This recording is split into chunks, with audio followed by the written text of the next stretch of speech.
Hello friends, welcome back to my YouTube channel the SAP study. हम पढ़ रहे थे राजस्थान में सभ्यताओं के बारे में, जिसमें हमने कालीबंगा सभ्यता के बारे में पढ़ा था कि वह हनुमानगढ़ में स्थित है और घग्गर नदी के किनारे वो सभ्यता स्थापित थी। उसके बाद में हमने उसकी खोजकर्ता की बात की और उसके बाद हमने उत्खनन करता वहां पे क्या क्या साक्ष्य हमें प्राप्त हुए, इन सब की बात की हमने कालीबंगा सभ्यता में। उम्मीद है आपको वो कालीबंगा सभ्यता वाला टॉपिक समझ आ गया होगा। आज हम एक नई सभ्यता की ओर बढ़ते हैं जिसका नाम आता है गणेश्वर सभ्यता। तो चलिए शुरू करते हैं गणेश्वर सभ्यता के बारे में।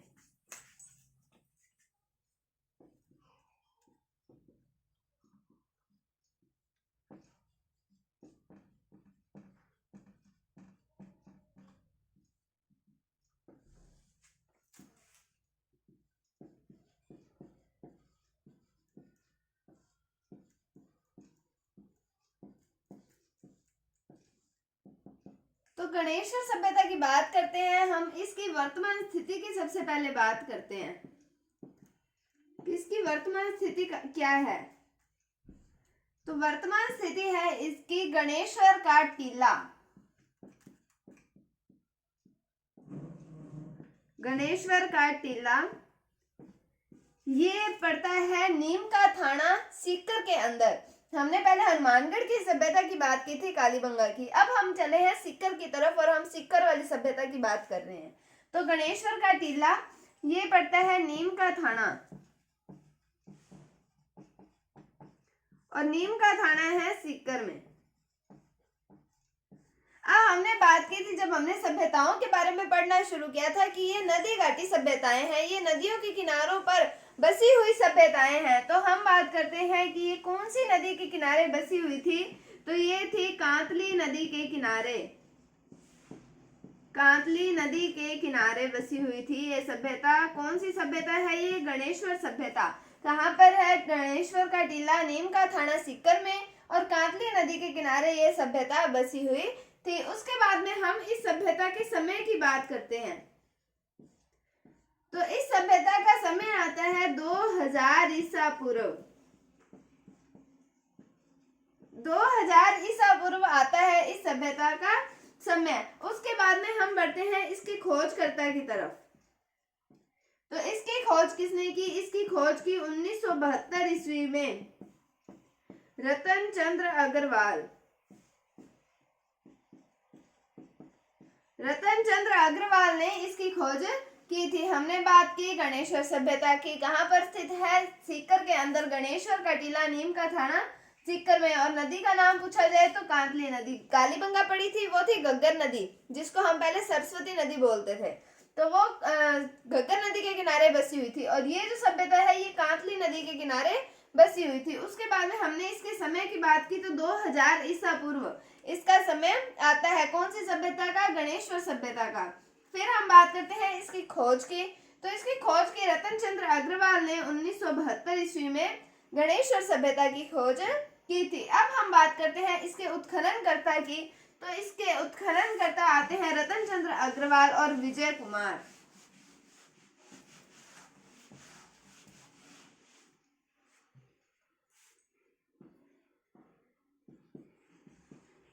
तो उत्खनन की बात करें तो इसका उत्खनन हुआ था 1977 से 1989 ईस्वी तक। 1977 से 89 ईस्वी तक हुआ था उत्खनन। किसके द्वारा किया गया? रतन चंद्र अग्रवाल। और इनके साथ एक व्यक्ति और आते हैं जिनका नाम आता है विजय कुमार। तो खोजकर्ता भी कौन है? रतन चंद्र अग्रवाल। और उत्खननकर्ता भी कौन है? रतन चंद्र अग्रवाल के साथ में एक व्यक्ति और आ जाते हैं जिनका नाम आता है विजय कुमार। कब की? 1977 से 1989 ईस्वी तक। अब हम बात करते हैं कि ये जो सभ्यता है गणेश्वर सभ्यता, ये ताम्रवती सभ्यता की जननी है। गणेश्वर सभ्यता ताम्रवती सभ्यता की जननी है। अब यहाँ पर दो बातों में कंफ्यूजन उत्पन्न होता है। एक तो आती है ताम्रवती सभ्यता की जननी, ताम्रवती सभ्यता की जननी, और एक आती है ताम्रवती नगरी। ताम्रवती सभ्यता की जननी तो आती है ये गणेश्वर सभ्यता, और जो ताम्रवती नगरी है वो है आहड़। उसके बारे में हम आगे बात करेंगे, वो आती है आहड़। तो ये इसके अंदर आप इसको एक साथ नोट डाउन कीजिए ताकि आपको कहीं कंफ्यूजन ना हो। तो ताम्रवती सभ्यता की जननी कहा जाता है गणेश्वर सभ्यता को, और साथ में इसे कहा जाता है पुरातत्व का पुष्कर। पुरातत्व का पुष्कर कहा जाता है कौन सी सभ्यता को? गणेश्वर सभ्यता को। क्या क्या कहा जाता है? ताम्रवती सभ्यता की जननी। पूछा जाए ताम्रवती सभ्यता की जननी कौन सी है, तो वो है गणेश्वर सभ्यता। और ताम्रवती नगरी कौन सी आती है, तो वो आती है आहड़, यानी कि उदयपुर। तो पुरातत्व का पुष्कर भी इसे ही कहा जाता है, किसे? गणेश्वर सभ्यता को। उसके बाद में हम बात कर रहे हैं कि इसे ताम्रवती सभ्यता की जननी कहा गया है। तो यहाँ पर कुछ तो ऐसा मिला होगा, यहाँ पर तांबे की हमें चीजें मिली होंगी। कौन कौन सी चीजें मिली है, तो उनकी हम बात करते हैं।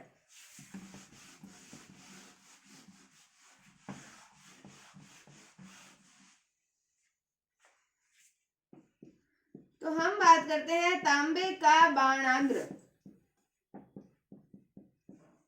बाणाग्र मतलब बाण अग्र, तो बाण के आगे वाला हिस्सा जो होता है, जैसे हम देखें कि ये जो बाण है, तो इसके आगे वाला जो ये हिस्सा है, ये बना हुआ था तांबे का। तो तांबे का बाणाग्र हमें यहाँ से प्राप्त हुआ है। हमें यहाँ से तांबे की कुल्हाड़ी प्राप्त हुई है। तांबे की कुल्हाड़ी प्राप्त हुई है। तांबे की चूड़ियां प्राप्त हुई हैं। तांबे के भाले प्राप्त हुए हैं। और तांबे का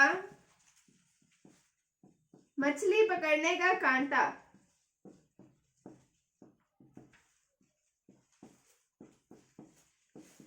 ये भी हमें प्राप्त हुआ है। कहां से? गणेश्वर सभ्यता से हमें प्राप्त हुआ है। क्या प्राप्त हुआ है? तांबे का बाणाग्र, तांबे की कुल्हाड़ी, तांबे की चूड़ियां, तांबे के भाले और तांबे का मछली पकड़ने का कांटा। ये कौन सी सभ्यता है? इसे ताम्रवती सभ्यता की जननी कहा जाता है। तो यहाँ से हमें तांबे का बाणाग्र, कुल्हाड़ी, चूड़ियां, भाले और मछली पकड़ने का जो सामान है, मछली पकड़ने का कांटा जिसे हम कहते हैं, वो हमें यहाँ से प्राप्त हुआ है। तो हम बात कर रहे हैं गणेश्वर सभ्यता के। अब हम चलते हैं इसके मकान की तरफ। जो मकान बने होते थे वो किससे बने होते थे?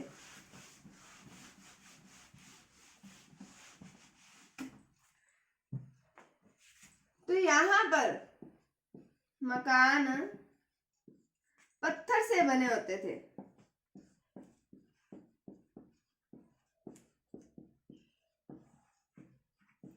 मकान किससे बने हुए थे? मकान जो थे वो पत्थर से बने हुए थे। हमने जब उसकी बात की थी, किसकी? कालीबंगा सभ्यता की, तो उसके अंदर हमने पढ़ा था कि मकान एक क्रम में बने हुए थे। उनके दरवाजे जो थे पीछे गली में खुलते थे। हमने उनके फर्श की बात की थी, अलंकृत ईंटों का प्रयोग किया गया था। तो ये चीजें जो थी वो कालीबंगा में थी। और इसके अंदर जो मकान बने हुए हैं वो बने हुए हैं पत्थरों से। तो पत्थर से यहाँ पर मकान बने हुए हैं। और यहाँ पर मैंने आपको बताया कि कांतली नदी जो है उस पर ये बसा हुआ है। कांतली नदी पर ये सभ्यता बसी हुई थी। तो यहाँ पर कांतली नदी पर बांध के भी हमें साक्ष्य प्राप्त हुए हैं। तो यहाँ पर हम कह सकते हैं कांतली नदी पर बांध के साक्ष्य भी प्राप्त हुए हैं।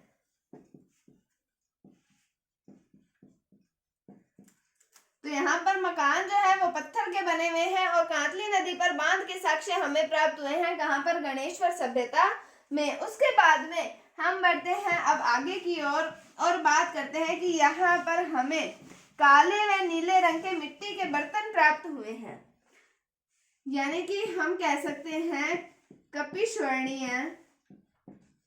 मृद भांड। कपिस्वर्णीय मृद भांड हमें प्राप्त हुए हैं। कहाँ से?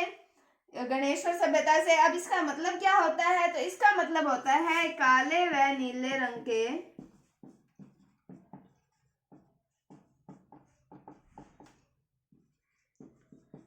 मिट्टी के बर्तन। काले व नीले रंग के मिट्टी के बर्तन जो है वो हमें प्राप्त हुए हैं। और कपिस्वर्णीय मृद भांड के अंदर हमें क्या प्राप्त हुए हैं? प्याले और तश्तरियां। प्याले और तश्तरियां हमें प्राप्त हुई हैं। प्याले यानी कि कप हो गए और तश्तरियां होगी चाय पीने वाली प्लेट जिसे हम बोलते हैं। तो कपिशवरणी मृद भांड हमें कहाँ से प्राप्त हुए हैं? गणेश्वर सभ्यता से। तो काले और नीले रंग के मिट्टी के बर्तन होते थे ये, तो ये प्याले और तश्तरियां थी, ये काले और जो नीले रंग के हमें मिट्टी के बर्तन प्राप्त हुए हैं उनमें ही प्याले और तश्तरियां हमें प्राप्त हुई है काले और नीले रंग की, और बनी किससे हुई थी? ये मिट्टी से बनी हुई थी। इसे क्या बोलते हैं? कपिशवरणीय मृद भांड।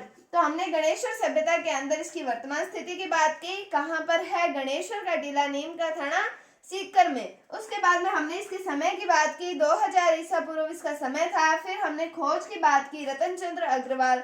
फिर उत्खनन की बात की, रतन चंद्र अग्रवाल के साथ में विजय कुमार यहाँ पर आ जाते हैं। फिर हमने बात की किसे ताम्रवती सभ्यता की जननी कहा जाता है, और जो आहड़ है उसको ताम्रवती नगरी कहा जाता है।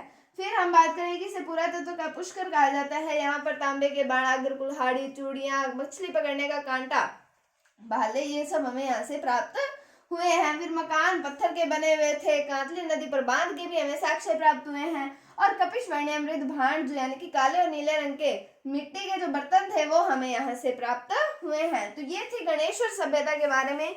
बहुत छोटी सी सभ्यता है लेकिन इंपॉर्टेंट सभ्यता है, इसमें से कई प्रश्न उठ सकते हैं। उम्मीद है आपको टॉपिक समझ आया होगा। अगर आपको इसमें कोई भी डाउट है तो आप कमेंट सेक्शन में पूछ सकते हैं। अगर आपको वीडियो थोड़ी सी भी अच्छी लगी है तो इसे लाइक कीजिए, शेयर कीजिए, और चैनल पर नए हैं तो इसे सब्सक्राइब जरूर कीजिए। Thank you, thanks for watching, bye bye.